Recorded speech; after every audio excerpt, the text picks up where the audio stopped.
I don't want to be too late. Anyway, the thing is about personal insecurity. That is an interesting thought because it's about, when people pick a certain way of thinking or a certain way of action in life, they want to have other people join them because it's like the more the merrier type of situation. You don't feel so bad if you're doing the wrong thing with 100 other people. Think about it. If you learn the wrong way of doing something, it doesn't feel that bad. Look, if you went to school and you had a really bad math teacher and they taught you something, and there's something I was just thinking about this morning. I was writing up a lot of stuff on my laptop. And I was writing, I just pulled out two numbers. 37 plus 28 equals 60. Now think about that. I want everybody who's watching this to think about it. 37 plus 28 equals 60. True or false?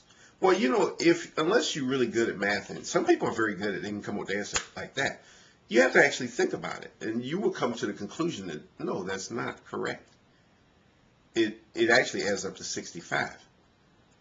The thing is, though, that you have to think about it. In life, a lot of times things are thrown at us, and we don't really have time to stop and think about it. And that's what happens a lot of times, like with religious organizations, but not only that, with politics and everything else.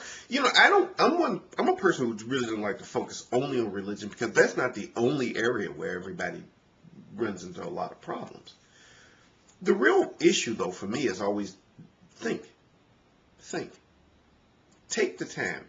Thinking actually takes time, it takes effort, it takes energy to actually look at things, to examine everything in life. Whatever it is you believe in or whatever you're following, are you following it without really examining it closely?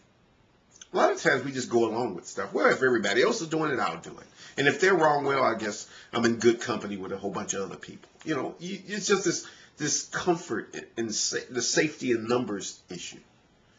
The comfort of being with 50 million other people who think the same thing. Yeah, but you could be with 50 million people who thinking the wrong thing. I mean, take a look at what happened in Nazi Germany. I mean, need I say more? And the thing is that you can think the wrong thing with a crowd of people, and you're still just as wrong as if you were thinking the wrong thing all by yourself. And if you're going to do something, think about it. Examine it. Question it. Question your own choice. Am I doing the right thing? Ask yourself. If you ask yourself that question, you know. You have to dig deep down into your heart, and the answer is there. Many times we do things, we know it's wrong, but we ignore that feeling in us. We ignore the feeling that tells us that something is wrong. And sometimes we avoid doing things that are right. We know that a certain course of action is right, but we don't do it.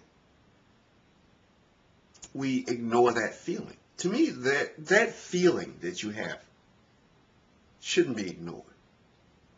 Just like you shouldn't ignore pain that you're having in your body. If you're having chest pains, you can ignore it. If you're having blurry vision, you could ignore it if you want to. But you need to pay attention. Those feelings you have, they are there for a reason. The feeling that something isn't right, that maybe I shouldn't be doing this. And you say, well, no, I'm going to go ahead and do it because everybody else is doing it. Well, everybody else is doing it, so I might as well go ahead and do it. No, trust your feelings. I've learned that over the years. I've learned to trust my feelings because my feelings are right. Even if I don't know the details, even before I can come up with an intellectual answer, the feelings were right. When I look back on something, I'll look back and say, yeah, I had a feeling something wasn't right. So you have to trust that. I believe in trusting your feelings. I really do.